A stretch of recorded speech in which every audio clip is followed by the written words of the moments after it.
नमस्कार, मी हेमाली मोहिते. एनडीटीव्ही मराठीवर देश विदेशमध्ये सुरुवातीला बातमी आहे ती थायलंडमधून. थायलंडची राजधानी बँकॉकमधल्या एका पबला आग लागून 27 जणांचा मृत्यू झाला. इथल्या एका पबमध्ये मध्यरात्री पार्टी सुरू होती आणि तेव्हा ही आग लागली.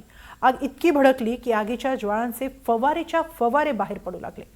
तुम्हाला आठवत असेल तर 2017 मध्ये मुंबईतल्या वरळीतल्या कमला मिलमध्येही अशीच एक आग लागली होती. त्यावेळी जी चूक झाली तीच चूक बँकॉकमधल्या या पबमध्ये झाली.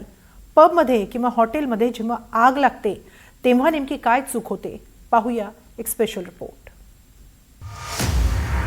बँकॉकच्या पबमध्ये अग्नितांडव, 27 मृत्यू, 60 जण जखमी. एक चूक आणि अवघ्या काही मिनिटात खेळ खल्लास.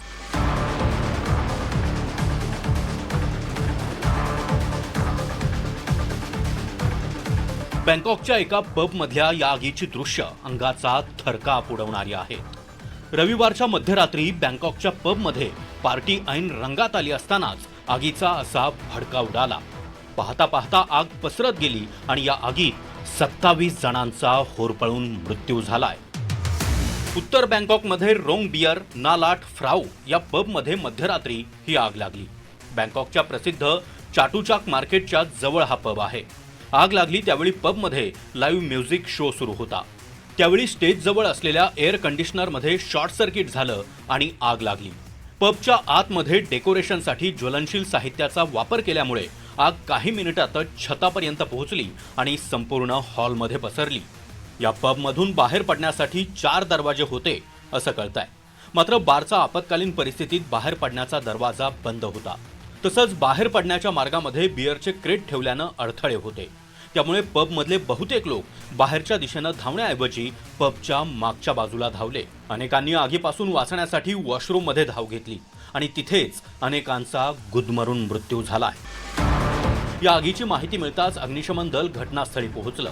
आगीवर नियंत्रण मिळवायला अर्धा तास लागला. या दुर्घटनेनंतर थायलंडचे पंतप्रधान अनुतीन चरणविलाकुल हे घटनास्थळी पोहोचले.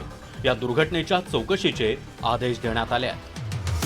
बँकॉकमधील आगीची दृश्य पाहिली तर आगीचे अक्षरशः फवारे बाहेर येताना दिसतायत. शॉर्ट सर्किटमुळे आग एवढी का भडकली त्याचं सगळ्यात मोठं कारण ठरलं ते पबमध्ये वापरला गेलेला फोम. बऱ्याचशा पबमध्ये म्युझिक शो असतात. या बंदिस्त पबमध्ये म्युझिक शो दरम्यान आवाजाचा एको येऊ नये म्हणून छतावर मोठ्या प्रमाणात फोम वापरला जातो. फोम आवाज शोषून घेतो. फोम ज्वलनशील असल्यामुळे या पबमध्ये आग एवढ्या मोठ्या प्रमाणावर आणि वेगानं पसरली. बँकॉकमध्ये याआधी 2009 मध्येही अशीच एका पबला भयानक आग लागली होती. सांटिका नाईट क्लबमध्ये जानेवारी 2009 ला लागलेल्या आगीत तब्बल 67 जणांचा मृत्यू झाला होता आणि 200 पेक्षा अधिक लोक जखमी झाले होते. आता बँकॉकमधील या पबमध्ये लागलेल्या आगीत इतक्या मोठ्या प्रमाणात मृत्यू का झाले तर त्यासाठी कारण ठरतेय ती केवळ एक चूक. मुंबई ते बँकॉक आग कुठलीही असो, ही एक चूक चांगलीच महागात पडते. 2017ला डिसेंबर महिन्यात मुंबईतल्या लंडन टॅक्सी नावाच्या पबमध्ये लागलेल्या आगीत 14 जणांचा मृत्यू झाला होता. मुंबईत जी चूक झाली होती तीच चूक बँकॉकच्या पबमध्येही झाली आहे.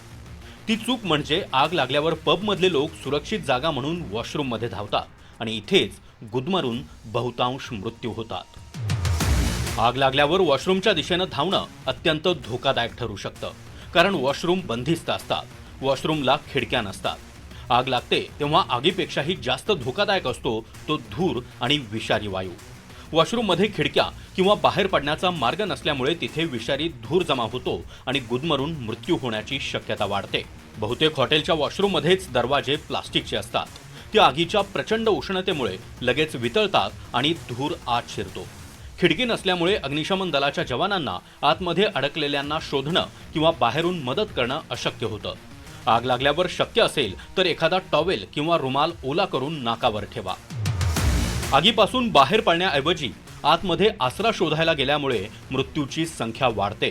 त्यामुळे कुठल्याही पबमध्ये किंवा बंदिस्त हॉटेलमध्ये जाल तेव्हा आतमध्ये गेल्यावर लगेचच फायर एक्झिट कुठे आहे आणि बाहेर पडण्याचे मार्ग कुठून आहेत ते आधी लक्षात ठेवा. Bureau report, NDTV Marathi, Mumbai.